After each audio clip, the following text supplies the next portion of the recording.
श्री स्वामी समर्थ. श्रावण चालू आहे आत्ता. ज्यांचं कुणाचा आजारपण जास्त असेल, कुठलंही आजारपण असू दे, जास्त असेल असं वाटत असेल तर महादेवाच्या पिंडीवर सोमवारी केला तरी चालेल, उत्तम. पण एरवी कुठल्याही दिवशी हा तुम्ही उपाय केला तरी चालेल श्रावण महिन्यामध्ये. बेलपत्र घ्या, त्या 108 घ्या, त्याच्यावर ओम लिहायचं, मध्ये नमः शिवाय दोन्ही बाजूला, पुढं ओम, इकडच्या बाजूला नमः, इकडच्या बाजूला शिवाय, असं पूर्ण मंत्र त्या पानावर तयार होतो. ओम नमः शिवायचा मंत्र करायचा.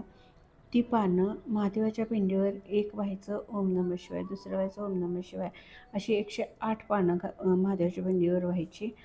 अक्षदा व्हायच्या. पुढं तुम्ही कुठलाही पांढरा नैवेद्य ठेवू शकता. आणि त्याच्यानंतर तुपाचा दिवा लावायचा. गाईच्या तुपाचा असेल तर उत्तम, नसेल तर कुठल्याही तुपाचा दिवा चालतो.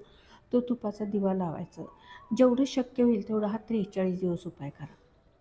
रोजचं बेलपत्र नाही जमलं तर एक 5 बेलपत्र घाला. एक पहिल्यांदा तर 108 घाला, नंतर नाही तुम्हाला जमली रोज 108 घालायला तर 5 बेलपत्र घाला. 108 घातलेलाच उत्तम, परिणाम चांगला होतो. पण जर नाही जमलं तर 11 तुम्ही घाला किंवा 5 घाला, जेवढी जमतील तेवढी तुम्ही बेलपत्र घाला. आणि 43 दिवस रोज महादेवाच्या पिंडीपुढं तुपाचा दिवा लावायचा. ओम नमः शिवायचं मंत्र, जे तुम्हाला जे दुखणं असेल ते फक्त सांगा की बाबा हे कमी होऊ देत. बाकी सगळं तुमचं धन्यवाद की तुम्ही मला एवढं सगळं दिलं, एवढं सगळं शरीर चांगलं आहे असं तुम्ही म्हणू शकता. माझ्याकडून जर तुम्हाला काही उपाय हवे असतील तर नवीन व्हॉट्सअप नंबर आहे माझा हा, 78 40 97 14 55. पहिला आपला बंद झाला आहे, त्यामुळं हा दुसरा व्हॉट्सअप नंबर आहे. इथं तुम्ही हाय करू शकता.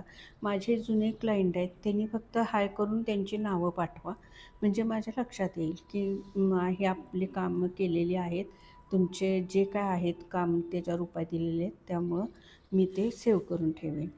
श्री स्वामी समर्थ.